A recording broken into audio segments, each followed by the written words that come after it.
الله وبركاته. ازيكم حبايبي، عاملين ايه؟ ان شاء الله النهارده هنعمل مع بعض طاجن ورق العنب بالبانيه.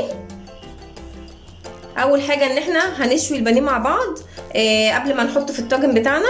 احنا مولعين على الشوايه اهي. طبعا حبايبي انا هنا مقطعه بطاطس حلقات زي ما انتم شايفين اهي. مقطعه بطاطس حلقات هنا وحطاها في التتبيله بتاعه البانيه. طبعا التتبيله دي انا هعمل لكم بيها رابط عشان خاطر انا عامله لكم فيديو بيها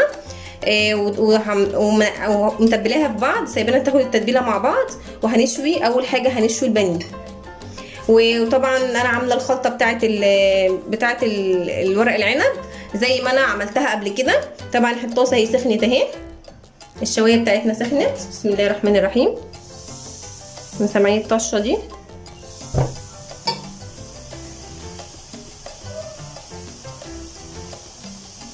هنشوي اول حاجه هنشوي البانيه.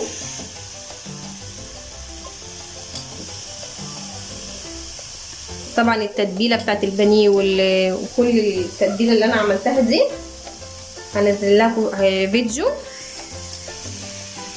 واسيب لكم الرابط تحت الفيديو.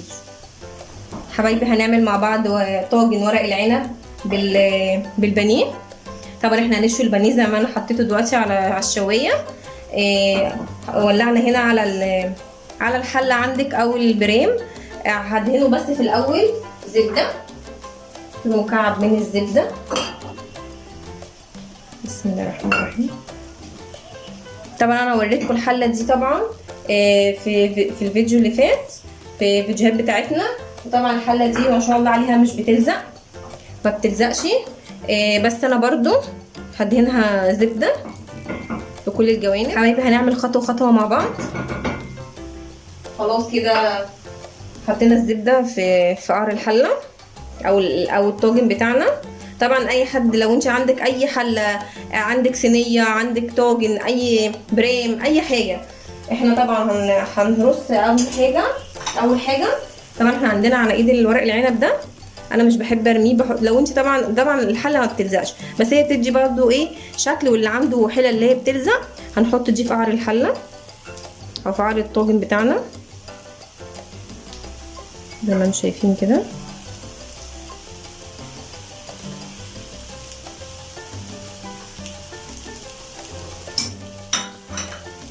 واول حاجه هنعملها هنرص بطاطس الحلقات بتاعتنا.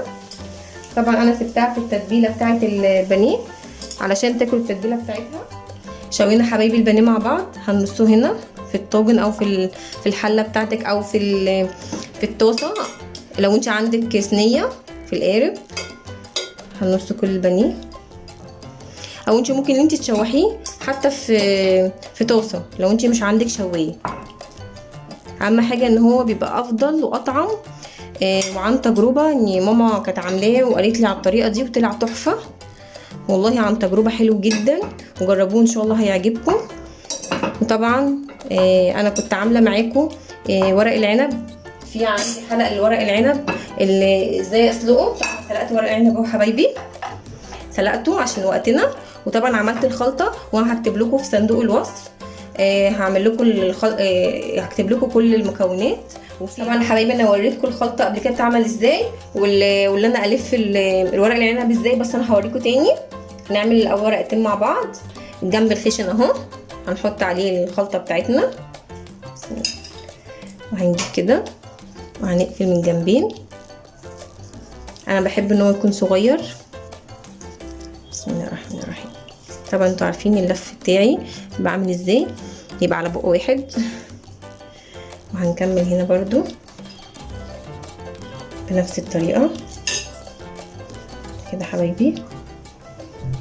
لو انت عايزه الورقه على وضعها مفيش مشكله، بس انا بحب ان هو يكون صغير كده. شايفين الورقه عامله ازاي؟ وبرضو لو انت عايزه ورقه على ورقه كامله اهي هنعملها مع بعض اهي حبايبي. هنجيب الجنب الخشن اهو. بسم الله الرحمن الرحيم كده. طبعا سهل جدا مفيهوش اي حاجه اهو حبايبي. هكمل كل الطاجن وبعد كده هرجع لكم تاني. حبايبي عملت لفيت الورق العنب اهو زي ما انتم شايفين.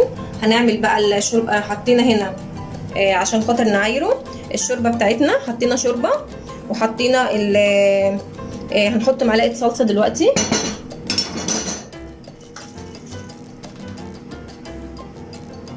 معلقه صلصه، وهنحط ملح وفلفل اسمر، ملح، فلفل اسمر،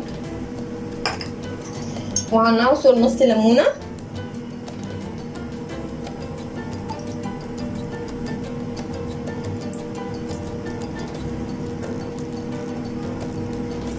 طبعا الخلطه دي مش قادره اقول لكم جميله جدا، طبعا عن زي ما انا قلت لكم عن تجربه ماما.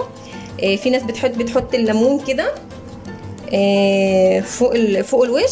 جربوا بقى اللي انتوا تحطوه في قلب الشوربه وشوفوا الطعم والنتيجه ايه، هتعجبكم جدا.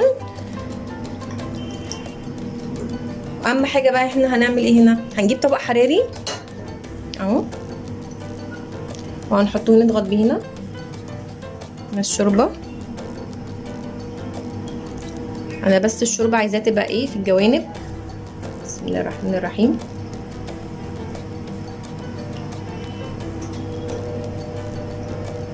مش عايزاه ان هي تغطي الورق العنب. طبعا انا حاطه الطبق، انا هشيله بس اللي انا بس ايه اظبط بيه المعيار بتاعي.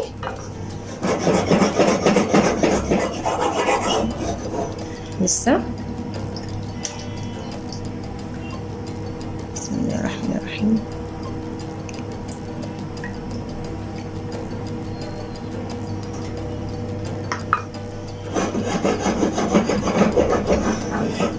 كده الشوربه تمام.